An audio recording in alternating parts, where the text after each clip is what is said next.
Au cours d'une conférence de presse organisée ce mercredi 17 avril 2024, le président de l'Union progressiste Le Renouveau a apporté les clarifications nécessaires sur la question des candidatures aux différents scrutins.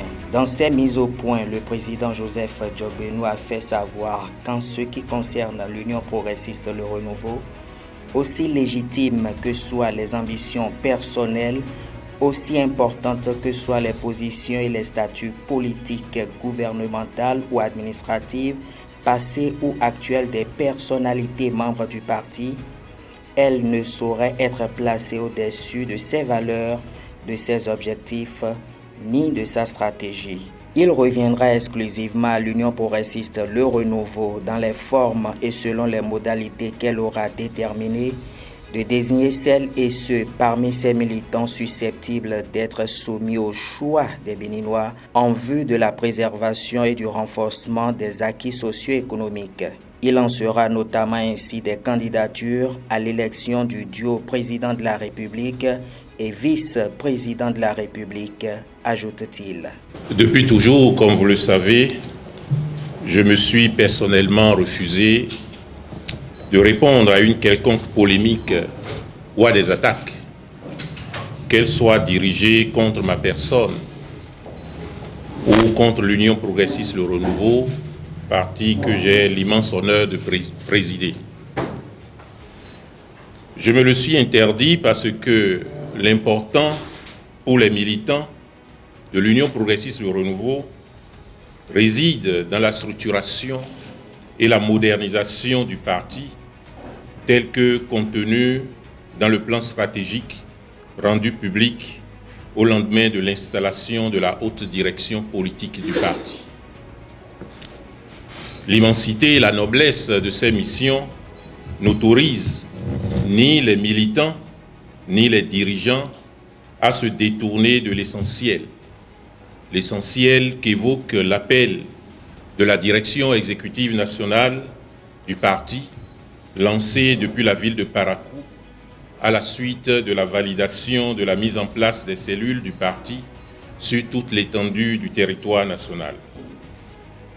Sur cette lancée, et à partir de la semaine prochaine, nous retournons sur le terrain pour la mise en place des sous-sections et des sections afin d'achever l'installation des structures de base dans toutes les communes, dans tous les arrondissements, ainsi que dans tous les villages et quartiers de ville que compte notre pays. Malheureusement, les événements de ces derniers jours, faits de montages grotesques et de calomnies, m'obligent, par devoir, par fidélité à la vérité, par responsabilité, de rompre le silence. Le présent point de presse a pour objet d'apporter les clarifications nécessaires à nos concitoyens qui, épris de paix et de justice, ont besoin de vérité. Depuis quelques jours, en effet, des propos relevant de l'imagination de leurs auteurs, mensongers, diffamatoires, sont largement diffusés, donnant lieu à des commentaires tendancieux, imputés à ma personne et au parti.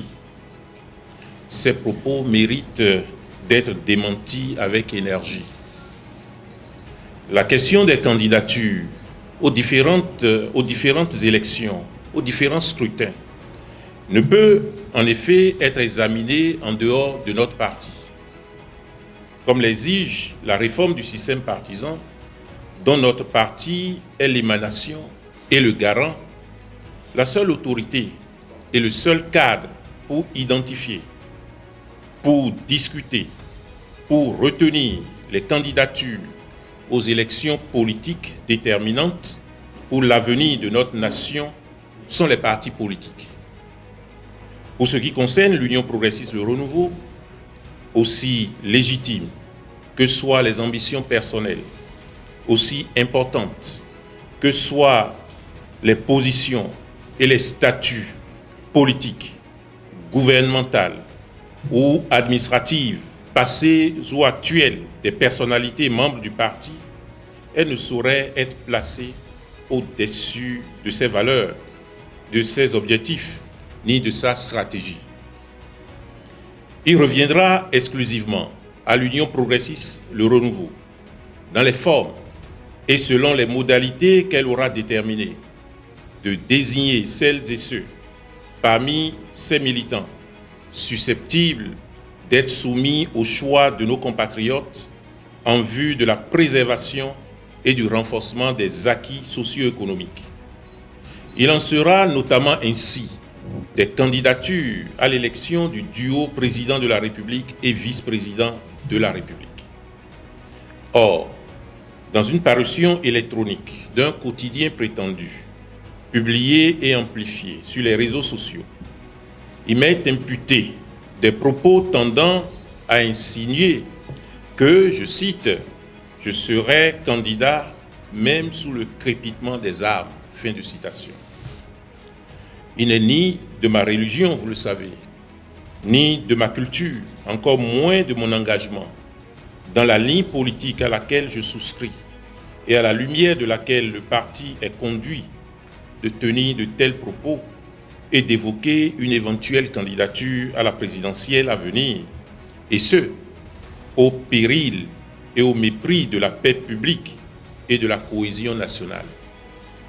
Le contenu de cette publication, imaginaire, grotesque et mensonger, porte atteinte non seulement à la dignité, mais encore à l'honneur de ma personne. Je les condamne sans réserve. L'extrême gravité de ces propos et l'intention manifeste de nuire de leurs auteurs et de leurs complices ne sauraient rester sans suite judiciaire. D'autant que ceux-ci ont également cherché à atteindre la réputation de rassemblement, de paix, de progrès et de cohésion nationale de notre parti. Je salue l'élan considérable et appréciable de solidarité des militants et des sympathisants du parti et appelle chacun et chacune à la sérénité et à la tranquillité. Les autorités compétentes, dont l'action permettra de mieux prévenir de telles dérives attentatoires aux valeurs essentielles de notre nation, sauront donner la suite nécessaire qui leur convient. J'appelle chacun, encore une fois, à la sérénité et à la responsabilité. Je vous remercie.